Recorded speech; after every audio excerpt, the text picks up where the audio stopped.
Hanya cuma ada satu cara kalau kita mau meningkatkan atau mau menaikkan jabatan fungsional kita, mulai dari asisten ahli menuju lektor kepala atau bahkan ke profesor ya.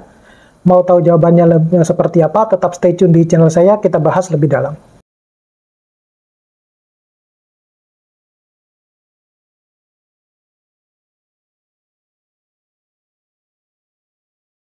Assalamualaikum warahmatullahi wabarakatuh. Pada video kali ini saya mau memulai dengan sebuah pertanyaan di mana sebenarnya pertanyaan ini juga ditanyakan oleh beberapa komentar yang ada di video saya. Pada intinya yang ditanyakan itu adalah bagaimana caranya kita mau meningkatkan atau naik loncat jabatan ya, loncatku mungkin dari asisten ahli ke lektor kepala. Di dalam komentar tersebut saya sudah juga menjawabnya, membantu menjawabnya apa saja yang harus dia lakukan. Nah, disclaimer dari video kali ini hanya sekedar sharing berdasarkan pengalaman yang saya dapatkan dari teman-teman, juga dari pengalaman pribadi. Pada dasarnya saya di sini bukan sok gitu ya, tetapi sedikit sharing aja gitu. Nah, kalau kita berangkat dari asisten ahli, kemudian mau menuju ke lektor kepala, sebenarnya ada dua pilihan yang harus dilakukan oleh yang bersangkutan gitu ya. Dua pilihan yang dimaksud itu adalah maukah memilih dengan jalan yang lebih mudah atau jalan yang mungkin perjuangannya lebih sulit. Jadi fighternya itu lebih berat gitu ya, bukan lebih sulit, lebih berat gitu. Kalau kita mau pilih yang lebih gampang, mengacu kepada peraturan yang ada juga ya, baik itu peraturan POPAK yang 2019 dan sebentar lagi akan update ya, maupun yang Permenpan RB nomor 1 tahun 2023 itu. Kalau kita mau berangkat dari posisi kita saat ini adalah asisten ahli mau menuju ke lektor kepala, mau yang lebih mudah itu ya tentunya sekolah dulu ya. Sekolah melanjutkan S3 ya. Kenapa demikian? Kalau kita sudah lulus S3, maka syarat publikasinya tidak seberat ketika kita mengurus asisten ahli dari S2 ya. Status kita S2, dosen S2, asisten ahli menuju ke lektor kepala itu jauh lebih berat dibandingkan yang status kita yang sudah S3, kemudian kita mau, posisi kita waktu itu adalah asisten ahli, baru kita menuju ke lektor kepala. Nah, hanya saja untuk pengurusan asisten ahli ke lektor kepala ketika kita sudah lulus itu, ya kita harus menunggu 3 tahun dulu, baru boleh mengajukan. Jadi minimal 3 tahun baru, 3 tahun setelah lulus, baru kita boleh mengajukan kenaikan jabatan fungsional berikutnya, ke tahap berikutnya. Kenapa saya bilang bahwa sekolah dulu itu adalah cara yang paling mudah, karena syarat untuk publikasinya di situ berdasarkan peraturan yang ada mintanya hanya cuma yang Sinta 2 gitu ya. Oleh karena itu saya bilang tadi di awal-awal video bahwa kalau kita mau menaikkan atau meloncat jabatan ya, loncat kum gitu, lebih tepatnya loncat kum ya.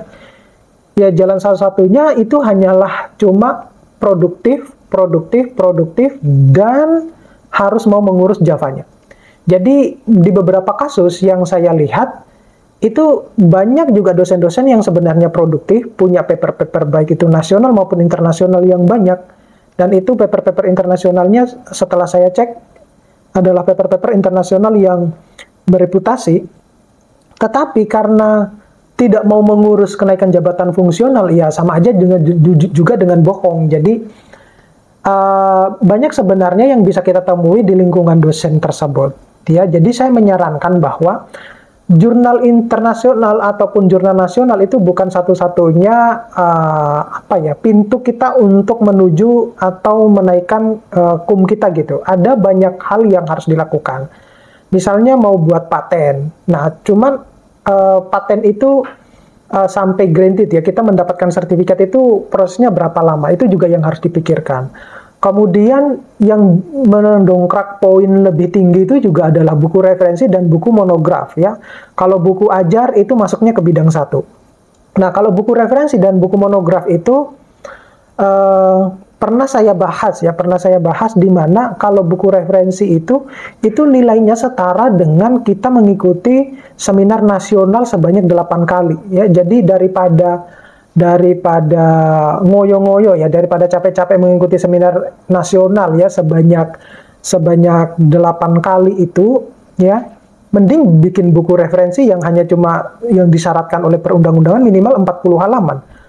Terlebih-lebih lagi kalau kita bisa menghasilkan buku monograf. Tetapi catatannya di sini adalah tatkala kita mau membuat buku referensi maupun buku monograf, itu kita harus tahu dulu kapasitas kita itu apakah kita sudah memiliki cukup banyak ya penelitian-penelitian. Nah, itu karena buku referensi maupun buku monograf itu lebih banyak berisikan tentang itu. Berbeda halnya dengan yang buku ajar ya, semacam itu.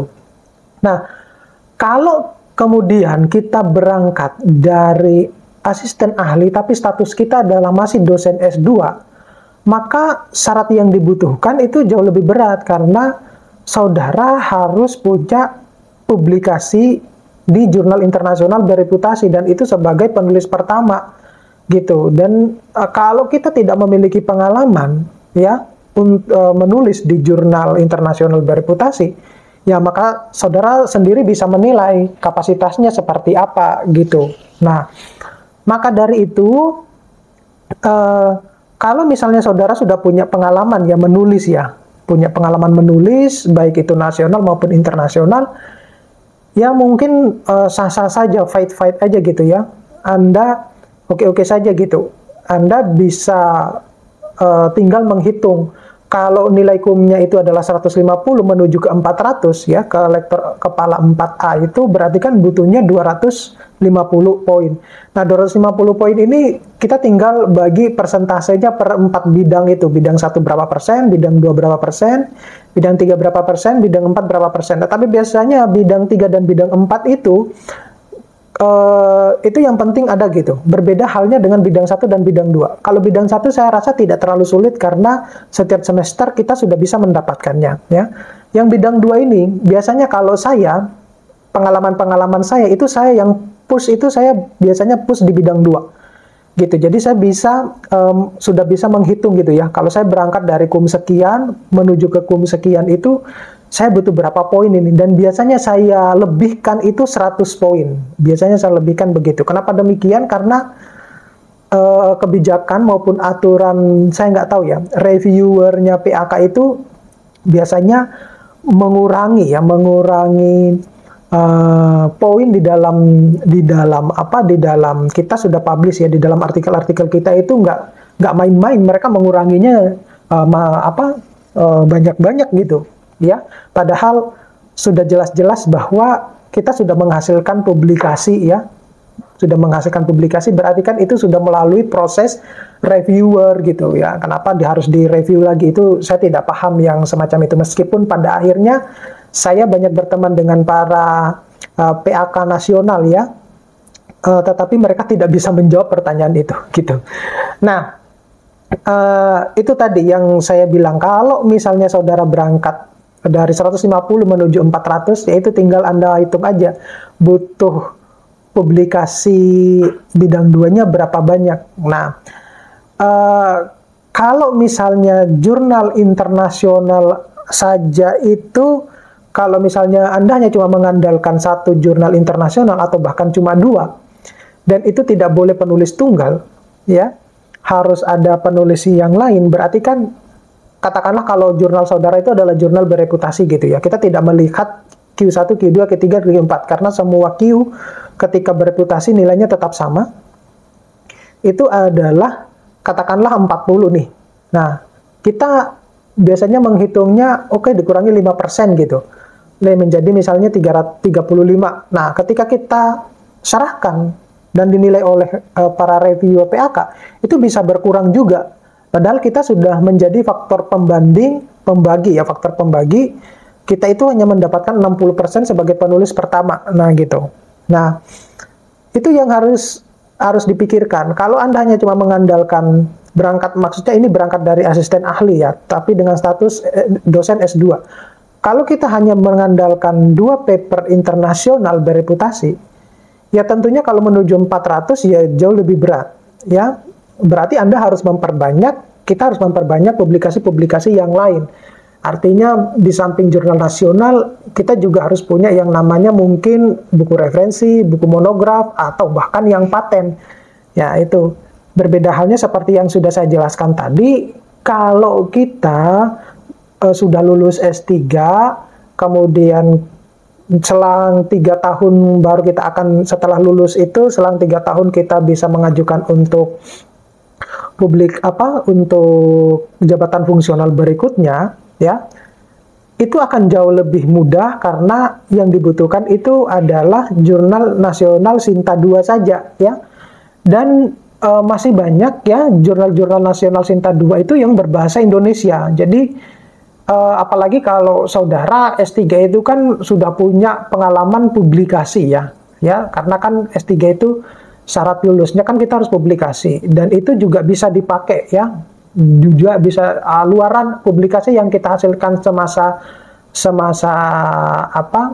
semasa sekolah itu juga bisa kita pakai untuk kenaikan jabatan fungsional. Saya di situ sudah tertulis jelas di dalam peraturan POPAK dan juga di dalam YouTube-nya waktu saya mengikuti YouTube-nya Kemenristek itu yang tentang sosialisasi BKD yang terbaru keterkaitan dengan Permenpan RB itu, dia juga menyatakan bahwa kalau nggak salah Pak Joko waktu itu, dia juga menyatakan bahwa publikasi yang dihasilkan selama sekolah asalkan sesuai dengan bidang keahliannya itu bisa di-upload ya, bisa di-submit ke atau bisa digunakan sebagai kenaikan jabatan fungsional. Jadi kalau ada beberapa dosen yang menyatakan bahwa itu tidak bisa dipakai, yang mending coba deh kita nyimak lagi peraturan-peraturan kenaikan jabatan fungsional ya, semacam itu. Dan saya juga mendapatkan informasi ini juga dari profesor-profesor